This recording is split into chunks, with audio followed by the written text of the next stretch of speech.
Hi, everyone.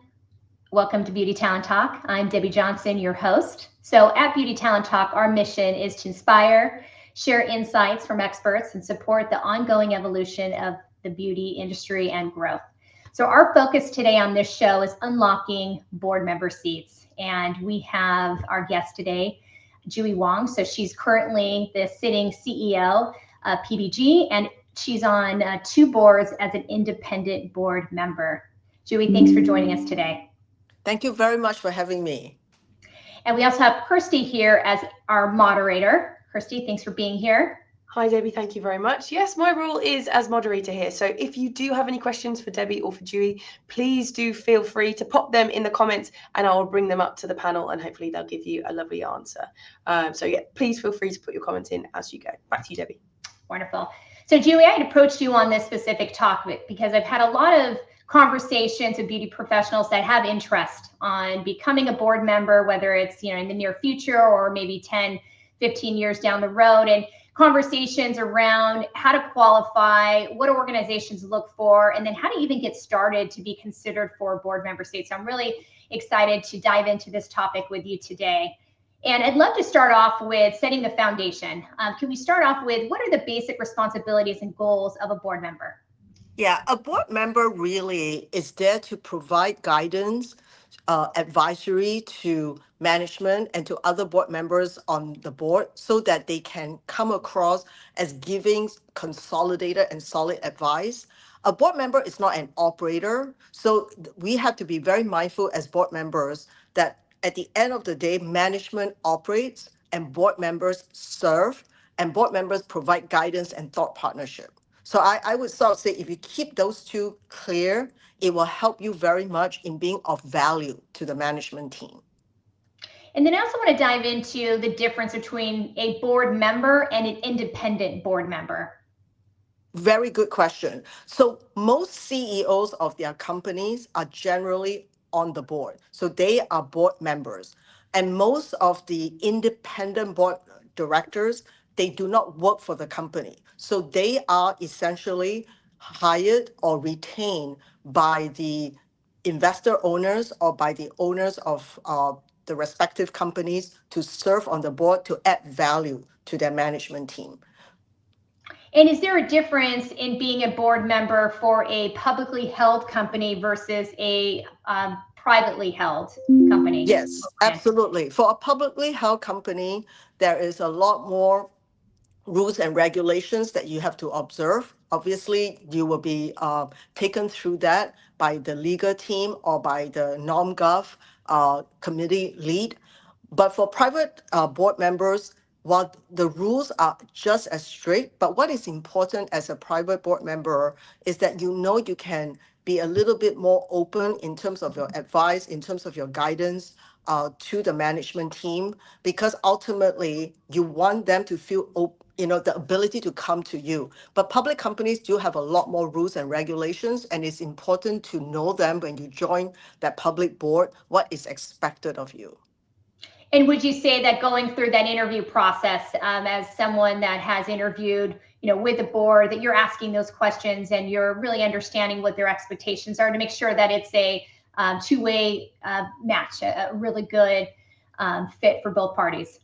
Absolutely. So board members are not going to be, operating day to day. So it is very important that chemistry, that camaraderie, the fit, that you have with the rest of the board members are just as in sync as you would be if you were going to build your team on the management side. So this is the reason why sometimes when you're going through board interviews, you go through a lot more interviews with different board members on that board and investors, including investors, versus sometimes with a job, because with a job, you're really being sized up for your functional expertise, but on a board, your emotional, your EQ is very important as well. And what would you say are the average amount of rounds of interviews that a candidate or professional would potentially go through for a board member seat? So generally, I would say 4 to 5 rounds, and that would be quite normal. And at times there may be more because if they're using a recruiter, you're going to go through the first round with a recruiter. You Mhm, pass that, you're going to go with at least, meeting 3 to 4 board members. So that's mhm, 3 or 4 times. And then the final interview generally is with the chair, mhm, could be the executive chair, which is usually the CEO or the president of the company, or a non-executive chair, which is also some people call them the lead director mhm. of the board. So those are some of the key interviews you would go through. And there is also a final courtesy interview with the CEO as well. Got it. And then I want to look to dive into the topic of what steps did you take yourself um, to start qualifying to get considered for board member seats? I think first and foremost, do let your network know you are interested in board seats. A lot of people feel like, I don't have to say something because people look at me, they understand that I have aspirations and I'm ambitious and they'll come to me for board roles. Mistake number one, because no one is clairvoyant, right? If you Sure. want something, articulate it and let people know about it. And just saying it is not really the only thing. Once you say it, you need to also keep tabs on what is it that you can offer and be able to share that in a very succinct manner. So get a board CV ready and don't make it 3 or 4 pages, make it 1 page, and it's very clear as to what your skill sets are in terms as a board member, not your functional expertise, but as a board member, where can you offer advice? Why do you think you can be strategic in helping management in certain areas? And then always in that board CV, also mention what are your personal interests, because as a person, it's also important on the board. Remember, you are going to be interacting with other board members with interest. And if, I mean, something as silly as simple as if they all love to golf and you hate golf, you better make sure that is this something that you can try to learn and get something out of it. Because the last thing you want is to be excluded when they go on a golf trip and you Sure. kind of say that I'll sit in the golf clubhouse and wait for you guys to come back. Yeah, that's not gonna work in building that chemistry. So No. when we talk about just overcoming some of the challenges, what would you say have been challenges that you had to overcome when you were pursuing becoming a board member? This is the catch-22 question because most people like to hire board members who are already sitting on boards.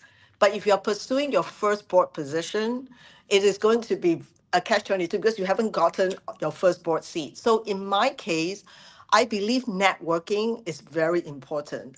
And when I took Oloplex public, I was able to really network with a lot of, and we went public on NASDAQ, and I networked with a lot of the people on the NASDAQ team that really helped us get onto the day of the IPO to make sure that we feel comfortable, that we know what to do after that, how to answer certain questions.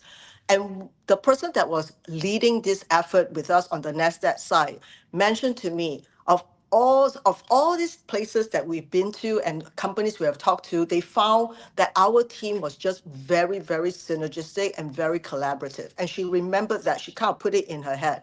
And then fast forward, she left NASDAQ and she was sitting on a board, an AV/EV technology board, and she thought of me. And so in many circumstances, if I did not network with her and I did not show up and my team did not show up, at the IPO, all this would not have happened. But because of all of the efforts that we put in, she remembered how, we as a team operated and got through that IPO. And by the way, in 2021, when we went IPO on NASDAQ, we were the number 13 IPO, bar none, in all the IPOs that went that year because of our market cap. So it was something that she definitely remembered. Yeah. And so I would say networking, making sure that you keep the people that you respect, uh, it kind of like aware of what you are doing and what you want. And then sometimes nothing happens, but don't get disappointed and don't get discouraged because this is an ongoing process. And at times, word of mouth is so much more important and recommendation is so much more important. Absolutely. And as you just mentioned, I mean, having synergetic team, and leaving a lasting impression can go a long way. Exactly. And we also talked through, the details of giving back. Sometimes you do have to give your time. It might not be paid time, but it opens up the opportunity for maybe an advisor role that can lead to board member seats. Can you share a little bit about the perspective there? Yes. So, a lot of people look at board membership as a corporate sort of, step up. But at the end of the day, people who usually join corporate boards were also very active prior in nonprofit boards, or they also offer up their time to investors or venture capital or small emerging brands or private equity as an advisor when they are looking at work for due diligence, on acquiring a product or a brand or an organization. So make yourself available, and they are pro bono work, but then they know of you, they get to know how you operate, what you think, what kind of advice are you, advisory you can provide, and how do you even offer up due diligence with them. So by doing that, even though it's non-paid, you become a known entity. And when you are a known entity, it becomes so much easier when they're putting their own board together. They've acquired a company and they want, somebody like you on the board, and you are already, somebody that they trust, which makes it very helpful. Improving your value. Absolutely. And when it comes to the amount of time, I mean, you're a busy executive, you're on 2 boards. Can we talk about the commitment to these boards and what that looks like? Yes. So if you're on as an advisor, chances are they will call on you when needed, and they're not expecting you to be available to them all the time. They will make sure they come to you and set up time with you. But you obviously want to make yourself available when you can so that you can be of value to them. As a board member, when you are being paid to do the job, you need to make sure that you attend board meetings fully prepared. Read through the deck. The pre-read deck are sent to you in advance. Sometimes they may not be sent to you, a week in advance, maybe over a weekend, a Friday, the weekend, and then the Tuesday is your board meeting. Still take the time, even though you may sort of say it's my weekend, but it behooves you to really go through the material, jot down the questions that you have, call your other board members and kind of say, are you seeing the same thing as I'm seeing? Just to have more efficiency and productivity during the board meeting. And then you will also be called on certain situation, whether it's a PR crisis or whether it's a marketing campaign that's being launched. And in this case, with all the China tariffs that's happening, they're going to call on board members to give their point of view and help with referrals and recommendations on what to do. So make yourself available again. And what would you say are some of the positive and negatives of being a board member in your perspective? Yeah, I mean, there are a lot more positives than negatives. I would say that, let me start with some of the negatives that people would think. They would think that, you know, it's very time consuming because you get to provide advice, but you don't get to do the things. And so, if things don't work out, are you going to be blamed? Don't look at it that way. Look at it almost as, look, you've been brought on for your experience, for your expertise, for the number of years that you have been operating. And now you have the luxury of taking a step back and looking at the whole business as a broader range of opportunity. And you may not have been in HR and you may not have been in supply chain. But if you were a former CEO who has all these functions having reported into you prior, you have some ideas of what's going on. And so you are not here to be management, you are here to offer advice to management. So I think that is truly an important way for board members to look at. But the benefits are tremendous. Nothing seems better when you see a team pulling together, being successful, and letting you know and letting the board know, thank you so much for helping me think that way, or took another point of view that I never thought of. So I always feel that at the end of it is not what you think you have done. At the end of it is what the management team feels that you have contributed. It sounds like there's just so much rewards coming from sharing your wisdom, and that's what you're hired to do at the end of the day. Exactly.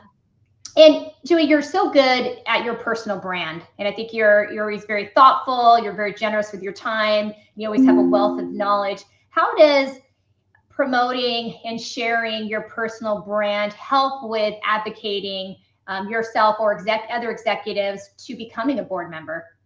Yeah, I think that is a good question. I'm not quite sure whether I'm really that good at it, but what I do know is I do enjoy meeting new people. I mean, the number of times, and this is not an invitation, that people connect with me on LinkedIn, and some of them are students, and they sort of say, can we have 10 minutes of your time to ask a certain question? I generally would say yes, primarily because I feel like to take the courage to ask, the least I can do is to give someone some time. And so, for me, it's less about the branding of myself. It's about I have been given so many opportunities along the way that this is the time for me to give back. And giving back, I can tell you, feels so much more satisfying than keep taking. So I think on some level, I'm also being selfish. Well, I think at the end of the day, there's so much that you offer, and even in our conversation today, that help professionals learn. And so, for some of the professionals that they're not a C-level currently, but they have goals and they would like to get to the board member. At what point in their career can they start developing the skill set, JuE, that will help them get that career path to be considered for maybe an advisor role to start off and then get to a board member? So, it doesn't mean that everybody has to be a C-suite to get on a board. Executives who work for like multinationals, big companies who have learned the ropes, like, the large CPG companies, the large prestige beauty brands, or the large industrial groups, even if they're not a C-suite, but they are a senior executive, they stand a very good chance. And the reason why is they are subject matter experts. They have deep and depth of knowledge, and they have broad networks. So candidates of that kind of profile has a great bearing for recruiters to reach out to. So it takes all types of executives to really complete a board. And so everybody should look at what their specific assets are and how they can actually translate that into, meaningful value to both the board members as well as the management team.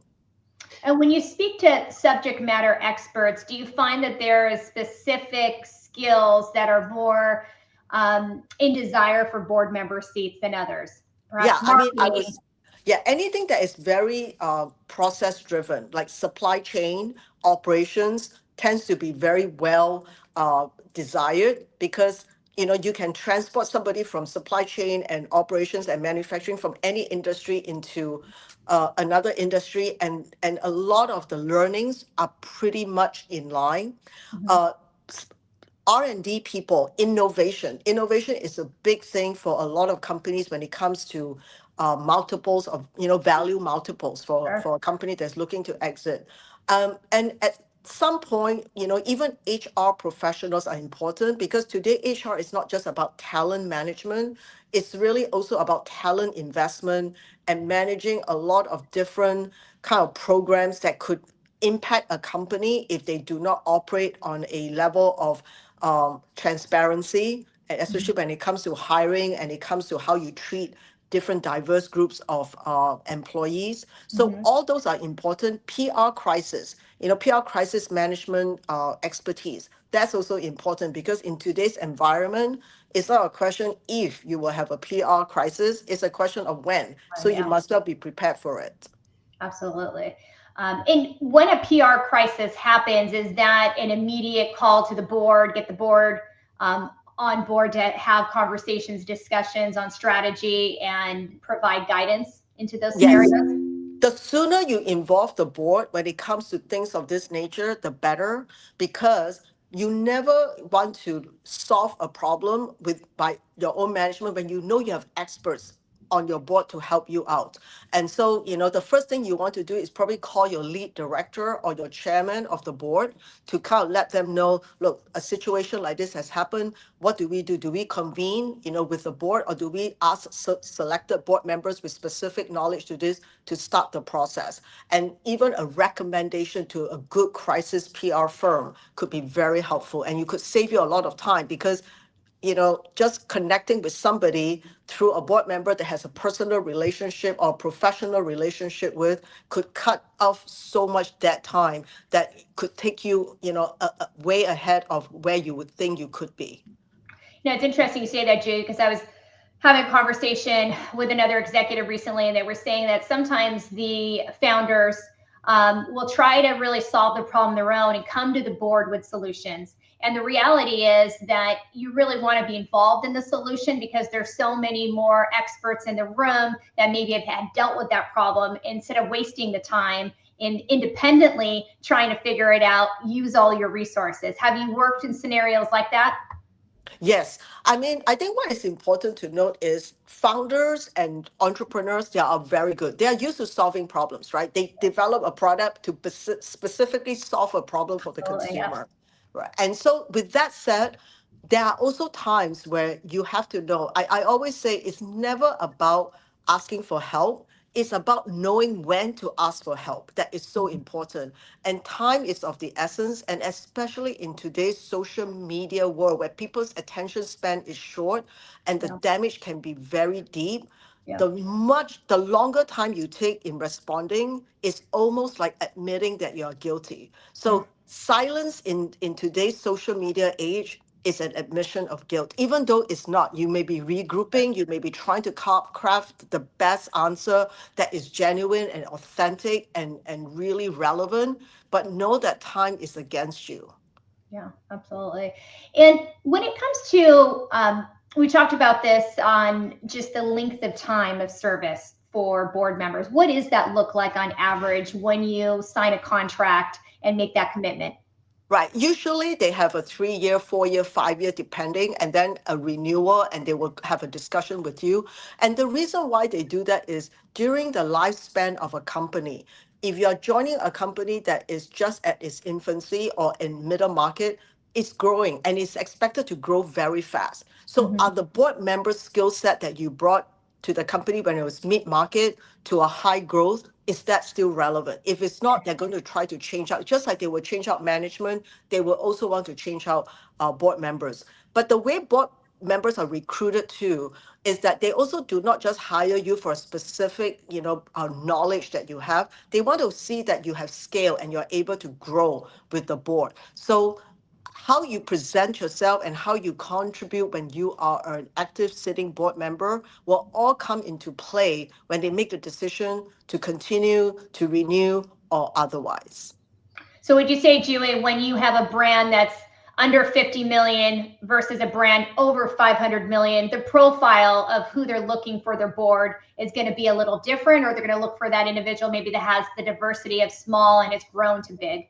Yeah, it's going to be different, because issues and situations that you run into when you're a $50 million brand versus a $500 million brand is going to be very different. You've got a bigger bullseye on your back. There are going to be more complications when it comes to operating and innovating. So all of this means that you need the board member to be even more engaged, in a way that is not interfering with management, but how do you help guide management to think, ahead and around corners? So what would you say as 3 actionable insights or actionable items that someone listening today could do starting tomorrow to position themselves moving forward for a future board seat? Yeah. So first and foremost, let your intention be known. Let your network know that you're interested. Secondly, get a solid board CV. It's not going to be your operating CV. So it's going to be different. Speak to somebody who knows how to put together a board CV so that you can emulate. I have to say, I got to give a shout out to James White, who is the board chair of the Honest Company. If it wasn't for him, my board CV would not be what it is today. I've been told it's one of the better CVs that they have looked at, and I have to give him a shout out. It was him who really helped me get there. And the third thing is pay it forward. Even if, let's say, somebody approach you for a board seat and you are not really, the right profile, but you know of somebody who is, it's like in the recruiting world. Yeah. Make that referral, because that person who gets the board seat because of your referral is going to remember you when they are being asked for another board seat. So it's a real great way of networking and helping each other. Absolutely. You've got to pay it forward. And I believe good karma. Karma always Yes. comes back. That's right. That's right. I do have a quick question, JuE, if I can. You mentioned a lot around getting your expertise and making sure your network knows and things like that. Do you think being active on LinkedIn is important around that, around talking around your strengths and the kind of opinions you have? Is that something that board members or even recruiters take into account when they're looking for that stuff, or is it in the scale of everything else not that important?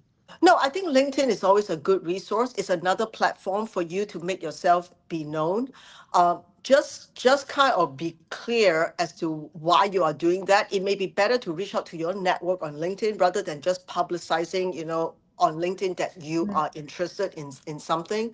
But it never hurts. It's just how the communication is being put forward.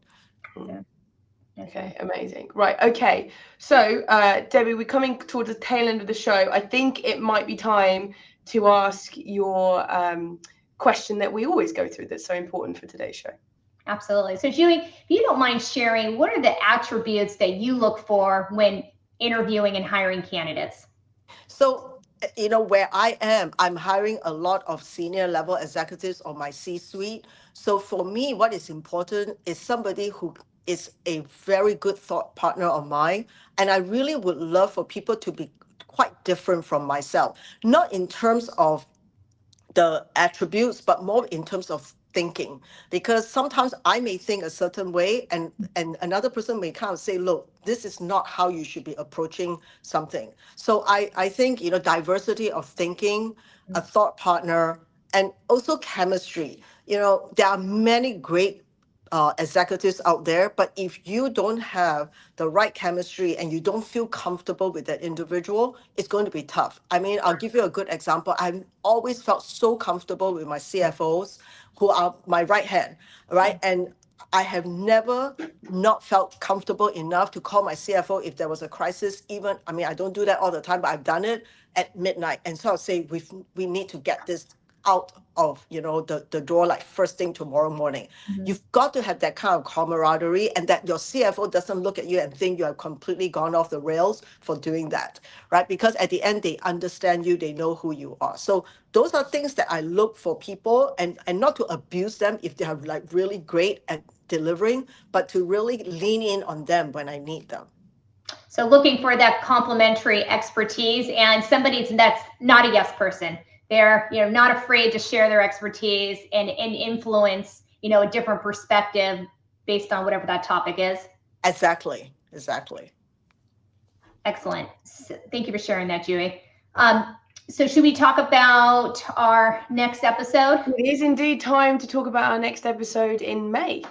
Excellent. So we're going to focus, our next episode is going to be on how to get your resume ready for interviews in today's competitive market. So, being actively involved in the market and having daily discussions, certainly there's a lot of feedback with the market being very challenging, the job market, meaning that you've got 3 times more candidates in the job market, a lot less opportunities. And then you've got technology now, AI tools that are screening resumes and making it more difficult for candidates to hear back. I was talking to a candidate actually earlier today, and she was saying that she's received a lot of Dear Jane letters back, but not having actual connections and conversations to be able to talk about her background. And the goal in this next episode, we have Danielle Cobo. So she was a hiring manager in the aesthetic industry. She's now an executive coach. And her expertise has really been helping professionals transform their resumes and their LinkedIn to get results. We're going to talk about, how to compete, what needs to stand out on the resume that's relevant in today's job market, and overcome some of the challenges that are happening with the applicant tracking system. So it'll be, I think, a very valuable opportunity. And whether you're passively looking or actively looking to have a compelling resume and a LinkedIn and have opportunities knocking on your door is never a bad thing. So it'll be next month, May 22nd at 12 o'clock. And we look forward to you tuning in. We are very excited about that show. Now, JuE, as I know that you would, you've dropped a lot of knowledge on everybody today. There's been a lot of information that you've shared, which has been fantastic. Thank you so much. But if someone's sitting here and they're listening to you and Debbie speak and they're thinking, I really want to be on a board seat, it is my aim to do so, what would be your top tip for that individual when they're going into that? Something that they really need to get in mind? Yeah, I mean, like I started from the beginning, understand that a board position is about service, it's not about operating. And if you can understand that, you will ingratiate yourself with both management and the board members. And that is key because relationship building and being able to be there for them when they need you is going to be more priceless than you trying to keep asking, how can I help and how can I be useful?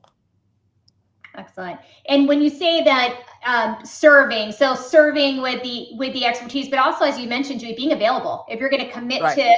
to that, being available, and sometimes taking the time on the weekend to make sure that you're prepared for these board members, that you're not reading that deck the day of, but understanding where the challenges, the strategies are, and where you can add value. I mean, I think ultimately, I would summarize it is that you need to add value in order to continue to be successful as a board member.